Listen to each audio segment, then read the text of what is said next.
Hello guys, my name is Archana Devi. I am Assistant Professor from Rajagiri School of Engineering, Kochi. This video is part of RSET Online for the subject Computer Graphics, which is an 8th semester global elective. The topic that we are going to deal with today is from Module 6 and it is one of the visible surface detection methods. So we have already seen what is visible surface detection method and 4 other methods we have already covered in previous lectures.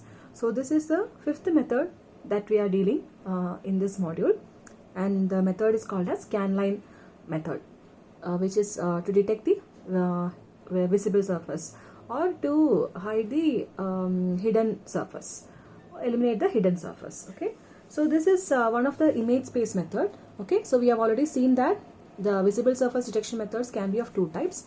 It can be either object space or image space, and this is one of the image space methods. So this algorithm is actually an extension of scanline polygon filling algorithm. So this algorithm we have already dealt in the 3rd module of this syllabus, scanline polygon filling. So where you have a polygon, like whatever polygon you have, and you will have scan lines. So based upon the intersecting edges, you will determine if the points between the intersecting edges are inside the polygon or outside the polygon, and based on that you will fill the polygon with colors. So that was that scanline polygon filling. This algorithm that we are dealing is actually an extension of this scanline polygon filling algorithm.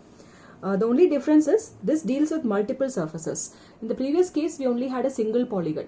Here we will deal with multiple surfaces in polygons. Okay, so the process in this scanline algorithm is for, like, you have scan lines. Okay, you will have multiple, like if you have, see, look at this image. So if you have, there are 2 surfaces, so there will be scan lines like this. So for each scan line, all polygon surfaces intersecting that line are examined. Okay, for each scan line, all polygon surfaces intersecting that line are examined. And then what we will do is we will calculate the depth, okay, for each overlapping surface. Suppose if there is an overlapping surface, then we will calculate the depth of each of those surfaces to determine which is nearer to the view plane. That is, to determine which surface is visible. So when once the visible surface is determined, the intensity value for that surface, for that position, is entered into the refresh buffer. So we have the refresh buffer here, just like we have already seen this refresh buffer in our depth buffer algorithm. So where you will store the intensity value of a pixel position, of each pixel position in this refresh buffer, right? So only when there is a surface overlap, you will calculate the depth. If there is no overlap, means you only have one single surface, so the intensity information of that surface will be added to the refresh buffer. So this is the overall process. So for this you need some data structures. One we have called as edge table. Okay, so the edge table, it contains the coordinate points, endpoints of each line. For each of the edge that you have, you'll have the coordinate endpoints. Then the inverse slope of that line is also stored, and pointers to polygon table. So you have another table called as polygon table, which stores all the surfaces and the its required data. So pointer to the polygon table. So which all edges point to which table, which polygon. So for that you will have pointer to the polygon table in order to identify the surfaces bound by each line. So these information will be stored in the edge table in order to do this process. And in polygon table, you have the polygon table actually stores the data for each surface of polygons. So the coefficients of the plane equation of each surface. For each surface, its coefficient will be stored. Then the intensity information of each surface will be stored, and the pointers to edge table. Again, from here, how it points to the, like, which all polygon surfaces points to which all edges. So that data is also stored in polygon table. So this polygon table is actually covered in module 5, where it talks about what is the structure of polygon table, edge table and all.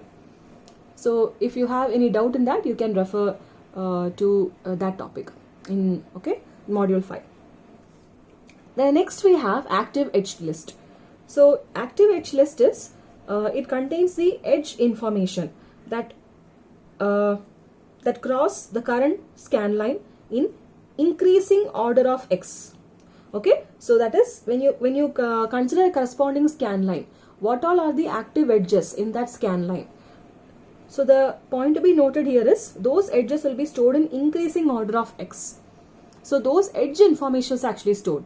The edge information you'll actually get from the edge table. So that information will be stored in active edge list. And then finally you have a flag variable. This is a flag variable which stores either on or off. This flag variable is there for each of the surfaces of all polygons. So for each surface, what this on and off mean is, if the flag variable is turned on means if you are along if that scan line is along that surface, that's what on value for flag variable mean. If the scan line is not along that surface, then it will be off. So to indicate whether position along scan line is visible inside or outside, is on the surface or outside the surface.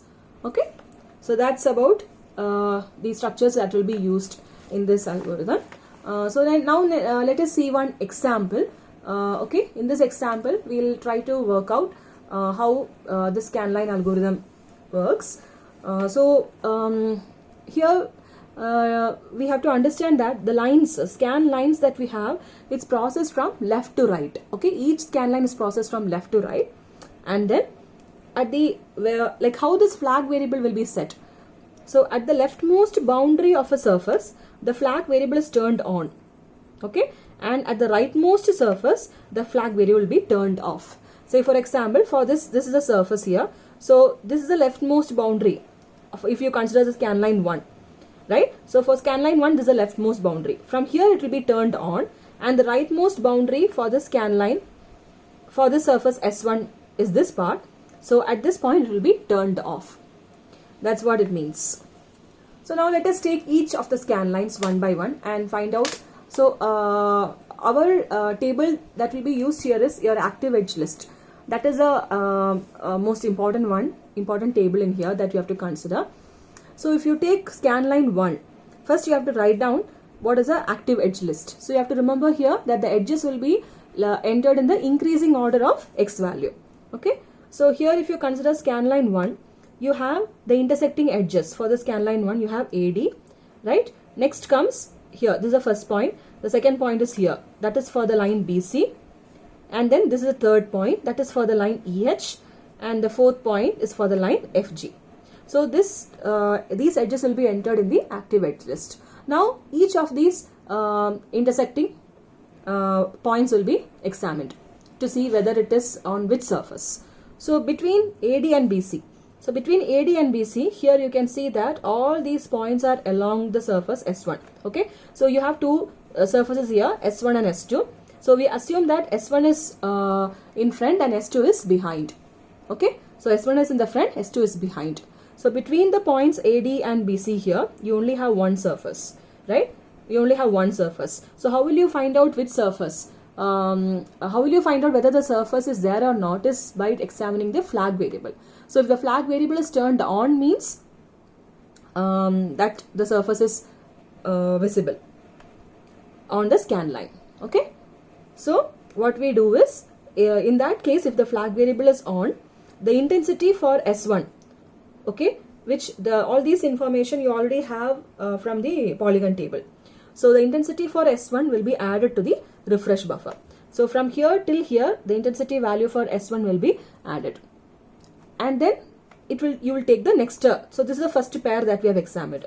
Now you will take the next pair between BC and EH. So between BC and EH, these 2 points, you have this part, small part coming of the scan line. Here you can see that there is no surface, neither S1 nor S2. So the background intensity value will be stored for these pixel position in the refresh buffer. The background intensity will be stored, okay, since the flag is not turned on.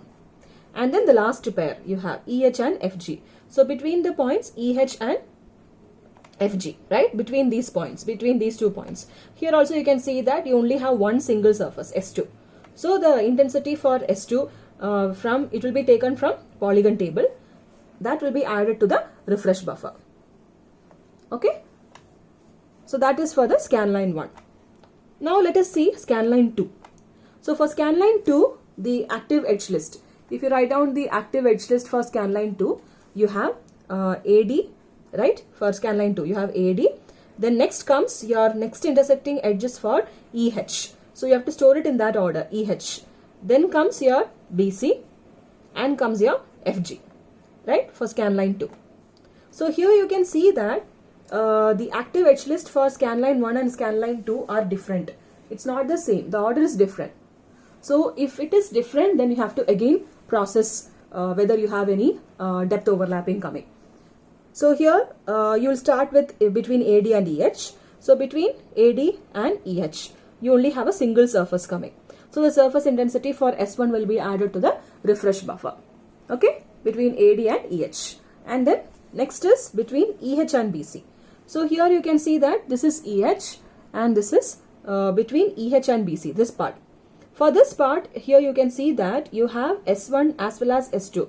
Two surfaces are being overlapped in these pixel positions, right?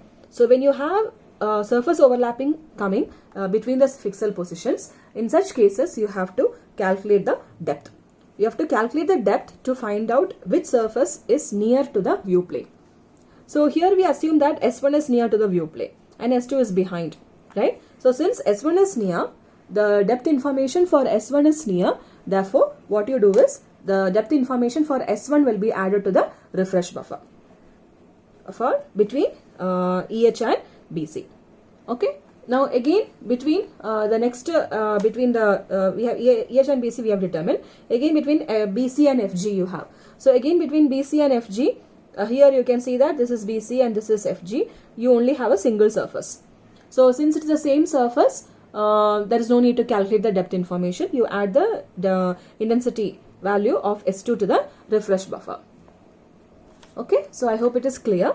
Now if you look at scanline 3, for scanline 3 also you have the active edge list as the same order for that you had for scanline 2. That is, you have for scanline 3 also you have AD, next you have EH, followed by you have BC, right? And then you have FG.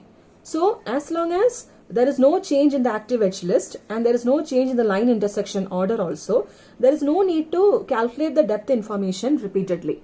If there is no change, then you can directly, once you have traversed for the first line, whatever information, whatever depth information is there in the refresh buffer, those values you can take. You need not calculate it again.